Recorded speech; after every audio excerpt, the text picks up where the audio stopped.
minha saudação fraterna a todos aqueles que estão conosco, nos ouvindo. O meu agradecimento sincero a essa casa pelo gentil convite para partilharmos hoje mais um dos ensinamentos de Jesus que tão preciosos são. Nós vamos hoje estudar o capítulo 6 do Evangelho segundo o Espiritismo, o Cristo Consolador. E a nossa preleção, então, será sobre as divinas consolações. Parece um pouco fora da realidade e até mesmo simplista falarmos do amor de Jesus, isto porque é difícil para algumas pessoas acreditar que Jesus nos ama e que cuida de nós. Quando nós sofremos grandes perdas, grandes dores, parece até que o nosso vale de lágrimas não terá mais fim. Duvidamos então desse grande amor de Jesus por nós. Parece que nós carregamos no peito um peso enorme ao invés de um coração. E isso não nos deixa respirar direito. Nosso peito dói, é uma dor física inenarrável, que nos faz verter lágrimas de dor, ou de saudade, ou de preocupação, de desespero, de medo, de desorientação ante os acontecimentos dolorosos que nos atingem, ou aqueles que nós prevemos que irão acontecer, ou talvez nem aconteçam, mas nos fazem sofrer. E isto acontece nas mais diferentes situações. Por exemplo, quando a enfermidade chega em nós ou em nossos queridos, com toda aquela carga de dor, acreditamos até que não vamos suportar. E o Espírito Emmanuel, no livro O Consolador, nos ensina que nós podemos classificar o sofrimento do espírito como a dor realidade e o sofrimento físico de qualquer natureza como a dor ilusão. Toda dor física tem por objetivo despertar a alma. Despertar para quê? Para os seus grandes deveres, seja como uma prova expiatória ou como consequência dos abusos humanos, porque nós abusamos realmente dos nossos corpos, ou como uma advertência da matéria ao dono daquele organismo. Mas a dor moral ou espiritual é essência e é bastante grande, bastante profunda para promover o luminoso trabalho de aperfeiçoamento e de redenção do espírito. Quando alguém que muito amamos chega até nós a notícia de que o perdemos, ou que ele foi chamado para a pátria espiritual, nós muitas vezes entramos em desespero. Isso acontece porque ainda nós não abraçamos plenamente os ensinamentos de Jesus, os ensinos consoladores que ele nos deixou para entender que o amor particular necessitará evoluir para o amor universal. Não é que nós não soframos quando algum dos nossos queridos parte. Sofremos sim e sofremos muito, mas não entramos em desespero. Quantas vezes até nós somos chamados de pessoas frias porque alguém do nosso relacionamento amoroso se foi. mas nós mantemos a calma, mantemos a fé, mantemos a esperança no futuro. Isso é que nós temos que entender. O desespero nos mostra que nós ainda não entendemos os ensinamentos do Cristo. Vamos sofrer, sim. Vamos chorar, sim. Mas sem desespero, como algumas pessoas que até cometem atos extremos pelo desespero da dor.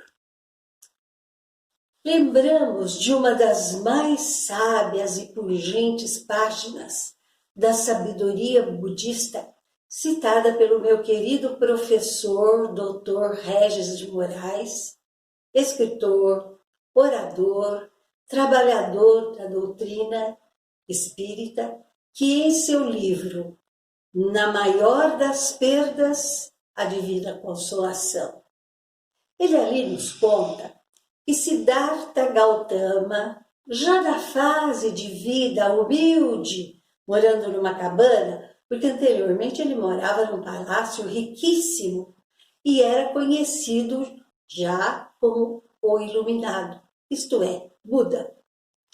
Ele ouviu que o chamavam à porta daquela cabana e, ao atender, deparou-se com uma pobre mulher que trazia nos braços uma criança, que ele percebeu logo que aquela criança estava morta. A mãe apresentava uma fisionomia de desespero e Buda estava contemplando aquela cena em oração. A mulher, então, disse-lhe que não tivera grandes bens, nem grandes alegrias na vida, porque ela era uma mulher comum, uma mulher do povo. E sua única riqueza era aquele filho que estava agora em seus braços, que acabara de morrer. E que nesse instante ela perdera a razão de viver, a razão da sua vida, a luz dos seus caminhos. E disse a Buda: trago-lhe o meu filho, porque eu preciso que o Senhor o ressuscite. Preciso que viva, fale comigo, porque senão não terei forças para continuar viva. Buda olhava aquele quadro com profunda compaixão, pensando no despreparo das pessoas quando se veem à frente da travessia dessa vida para a vida espiritual. Ele então voltou-se para dentro da cabana e trouxe-lhe uma vasilha, dizendo: vá buscar arroz como oferenda doada pelas pessoas, segundo os costumes daquele local. E ela se foi. Passado muito tempo, ela voltou e disse a Buda: mestre, eis aqui a oferenda. A vasilha está cheia de arroz, todo ele doado de bom coração. Mas agora eu venho lhe pedir que providencie a cremação do corpo do meu filhinho. É que eu percorri muitas aldeias, tantas casas, e encontrei tanto sofrimento em minha peregrinação, que descobri que não sou a única que perdeu um filho amado. Então, compreendi tudo. Buda juntou as mãos em prece e dedicou aquele momento a toda a humanidade. Nesta página de insuperável sabedoria, descobrimos o amor particular saindo de si mesmo e chegando ao amor universal. Analisemos outras situações que nos fazem sofrer. Quando a dificuldade econômica chega, como fica difícil para nós. Quando o desemprego bate à nossa porta, É um sofrimento muito grande, preocupação que nos vem. Ouçamos essa ilustração que está em um de nossos livros espíritas. Um pai caminhava pela grande cidade de mão dada com seu filhinho, ambos pobremente vestidos, e a criança dizia ao pai que estava com fome. Aquele homem também estava com fome. E ele então dirigiu-se a uma padaria, foi até o dono e solicitou um pão para o seu filhinho. Ele não pediu nada para ele. Aquele homem os acolheu, conversou com aquele pai durante um longo tempo, descobriu nele valores morais importantes e contratou-o como funcionário. Tornou-se um funcionário digno de toda a confiança, galgando cargos melhores, e tornaram-se aquelas duas famílias como se fosse uma família só. E ele pôde daí para frente sustentar toda a sua família. Outro motivo de sofrimento, quando ficamos isolados de amigos, isolados de parentes, fechados dentro das nossas casas, dos nossos apartamentos, sofrendo uma grande solidão, porque nós somos seres sociais.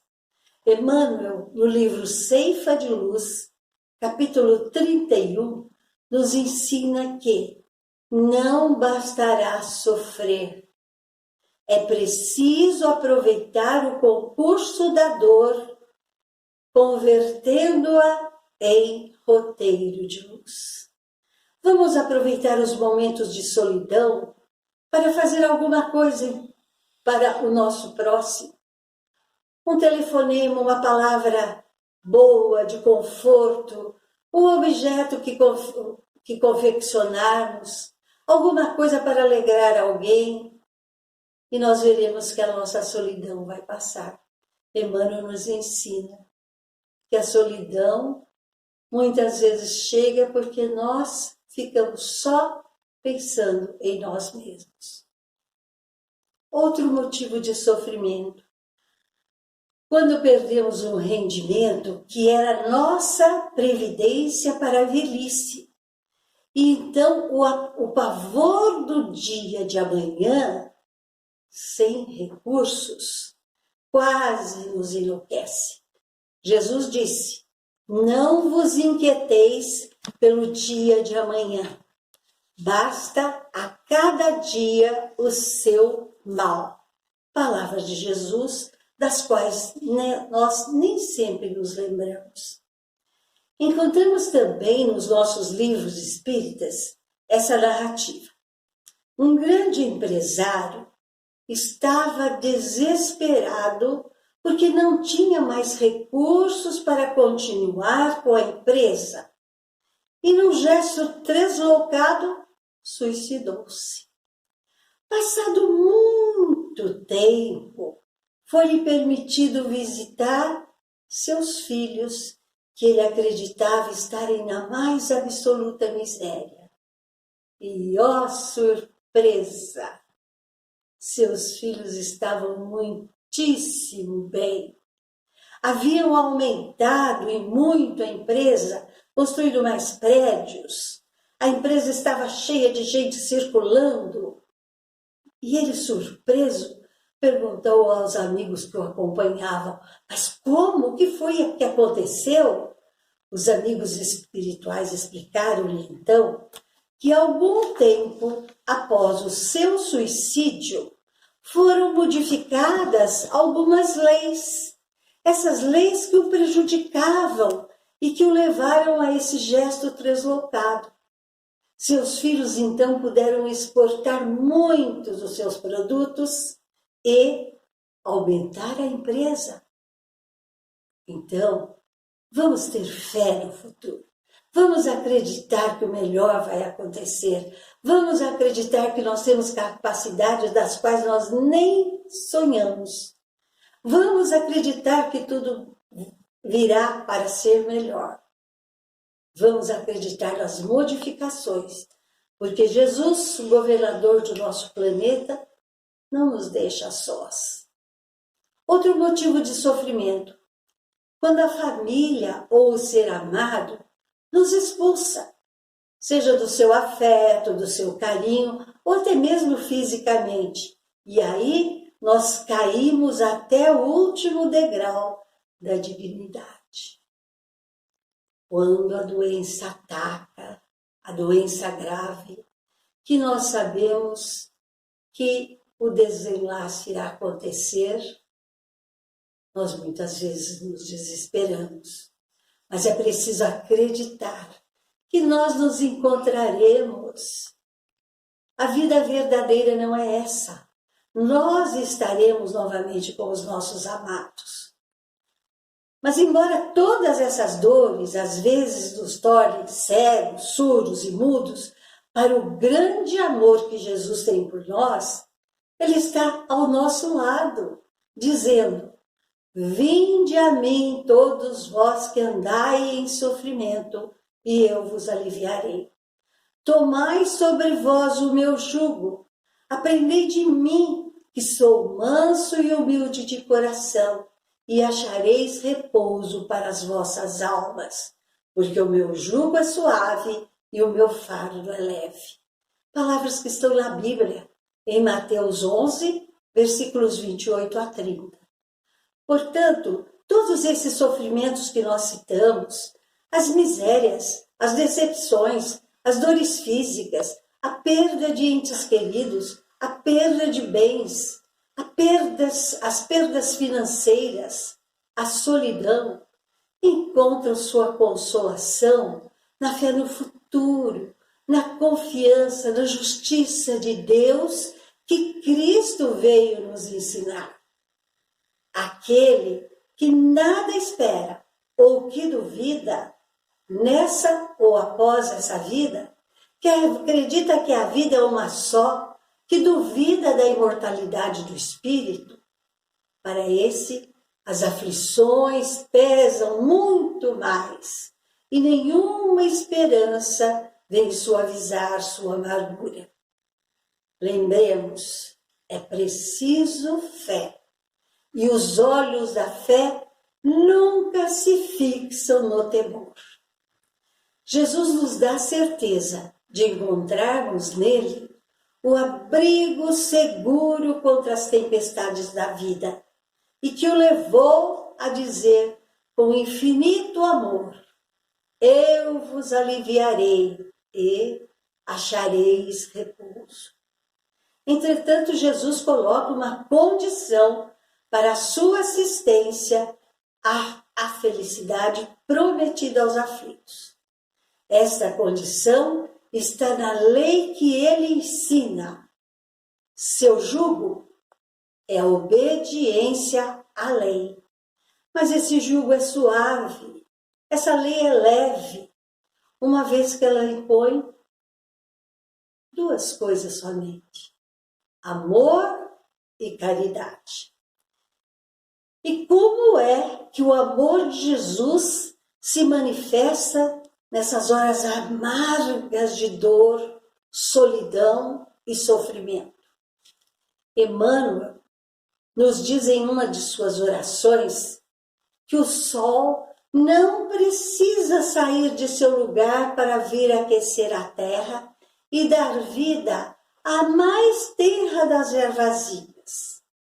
E assim como o sol tem milhões de raios para fazer isso, existem milhões e milhões de espíritos para atender os desígnios celestes. E chegam até nós de diferentes maneiras, para nos atender também, às vezes de maneira diferente daquela que pedimos, mas que é sempre o melhor para nós. Para isso é que nós precisamos crer. E para isso é que precisamos ter fé. Nós vamos falar a respeito do depoimento de uma pessoa chamada Carol Zebb, dos Estados Unidos. Ela nos diz que pela primeira vez sua amiga Anne sentia a alegria de ser vovó. Quando sua filha e o genro lhe deram a notícia, ela ficou muito feliz. À medida que os meses passavam, a sua ansiedade em ver e segurar aquele bebê ia crescendo cada vez mais. A data marcada para o nascimento do bebê chegou e passou. A moça estava passando bem. O médico acreditava que tudo estava bem porque as batidas do coração do bebê eram fortes. A criança estava na posição de poder nascer. E a sua amiga então orava: Senhor, faze com que o bebê mude de posição hoje. Era essa oração que ela repetia várias vezes durante os dias seguintes. Afinal, na terceira semana, o médico resolveu fazer uma cesariana. Descobriu então que o bebê estava com o cordão umbilical ao redor do pescoço. Se ele tivesse ficado na posição correta, teria sido enforcado. Agora, cada vez que Anne vê seu netinho rosado, sadio, ela agradece a Deus pela oração que não foi respondida. E ora: obrigado, Senhor, pelas orações respondidas e as que não são respondidas. Vejam só a fé. E muitas vezes essa fé nos leva a pedir aquilo que nós não sabemos. Por isso Deus não nos atende, porque o melhor para nós é não atender aquele pedido. O melhor é aquilo que Deus sabe que será o melhor para nós. Eu quero contar-lhes o que ouvi de uma pessoa que viveu essa experiência de fé. Há muitos anos, em Campinas, existia uma instituição espírita, um orfanato. A casa era dirigida pelo professor Benedito, um homem dedicado a viver a lei de Deus. Foi ele quem nos contou que, certa ocasião, estavam ali 130 meninas que recebiam todos os cuidados, toda a alimentação. Certa noite, haviam sido distribuídos os últimos alimentos que havia. O professor Benedito recolheu-se para orar e apresentar à espiritualidade esses problemas antes de dormir. Nisso, batem com firmeza à porta. Qual a surpresa?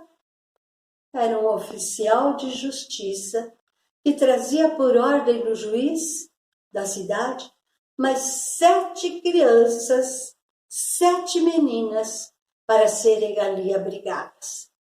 O professor as recebe, embora preocupado com a falta de alimentos no dia seguinte. E pensa: vou pedir para aquelas pessoas que costumam nos ajudar para que nos socorram mais uma vez. Antes de dormir, volta a orar e sente vontade de escrever essa mensagem. E assim foi e psicografou: aos fracos ajudamos carregar palha, aos fortes ajudamos carregar pedras. Entendeu aquela mensagem que lhe infundia coragem, certeza de que ninguém está desamparado, especialmente se estamos na senda do bem, na senda do amor, na senda da caridade, e sentindo enorme paz, foi dormir. No dia seguinte, logo ao amanhecer, batem à porta. Era um motorista de um caminhão carregado que fora entregar aqueles produtos. O professor Benedito se surpreende e diz que não havia comprado nada. Quis saber quem é que enviara. O motorista disse que não sabia porque não havia nome na nota. Era uma doação anônima. Ele sabia apenas o local onde deveria carregar e onde deveria descarregar. O professor pega aquela nota e vê, com os olhos marejados de lágrimas, a enorme lista de alimentos de toda espécie. Agradece a Deus e disse que os alimentos supriram as necessidades daquela casa por muito, muito tempo. Alguém, inspirado por um mensageiro de Jesus, um raio de sol, veio ajudar anonimamente as crianças órfãs. O professor tomou o jugo suave e o fardo leve e teve os problemas seus resolvidos. Isso nos foi contado pessoalmente e nos emocionou muito. É como aquele caso que Chico Xavier também relata. Num dia em que ele não tinha nada para oferecer, chega uma doação anônima. O Espiritismo vem realizar as promessas do Cristo. Chama os homens à observação da lei por ele ensinar. Esclarece os ensinamentos que o Cristo disse através das parábolas, que muitas vezes as parábolas têm linguagem simbólica que nós não entendemos. Ele vem abrir os olhos, os ouvidos, porque ele fala de uma forma direta e objetiva. Vem trazer uma consolação suprema a todos aqueles que sofrem, dando uma causa justa e um objetivo útil aos sofrimentos de quem quer que seja que se volte a ele, buscando o jugo suave e o fardo leve. Mostra a causa nas existências anteriores das dores atuais. Mostra o objetivo, onde os sofrimentos são como crises que levam à cura, que levam à purificação, que garante a felicidade nas existências futuras. O homem, então, passa a compreender e acha justo os seus sofrimentos. Isso o leva a uma fé inabalável, que o acalma, que lhe traz paz, que lhe traz tranquilidade.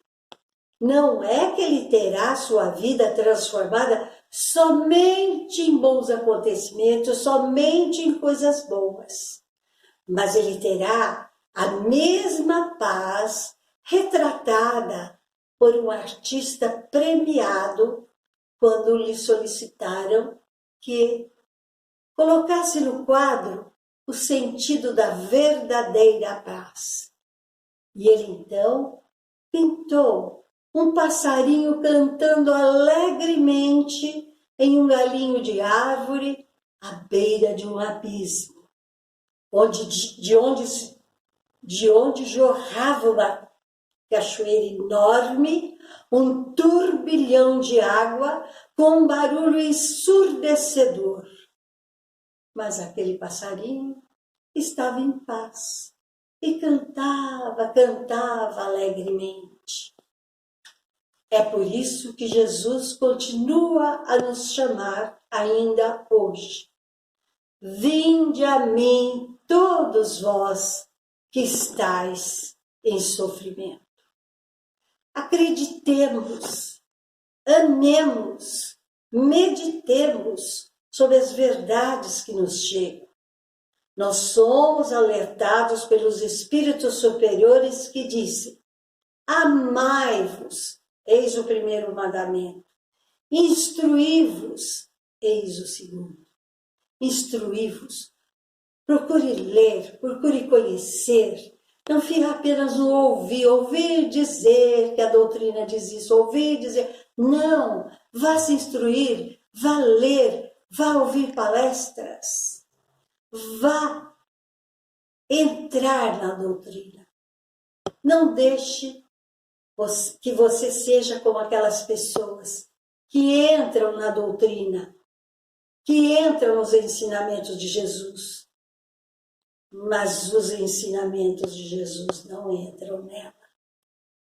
Esperemos com fé que os anjos consoladores, os mensageiros de Jesus, venham enxugar todas as lágrimas, porque Jesus é o médico das almas, que trabalha incessantemente para aliviar aos fracos, aos sofredores, aos enfermos, aos solitários, aos tristes, e coloca ao lado de cada lágrima o alívio que consola. Por tudo que aprendemos e que podemos chamar as provas do amor de Jesus por nós, é que precisamos ouvir quando Ele nos chama com a sua voz suave e meiga. Acalma-te, coração. Coração que está ansioso, tenha paz. Confie em mim, no meu grande amor que lhe tenho. Agasalha-te entre os meus braços. Recebe do meu coração todo o amor. Aceite o convite que eu faço. Vinde a mim todos vós que estáis cansados e sobrecarregados, que eu vos consolarei, que eu vos aliviarei. É Ele quem nos traz as divinas consolações. Muito obrigada a todos.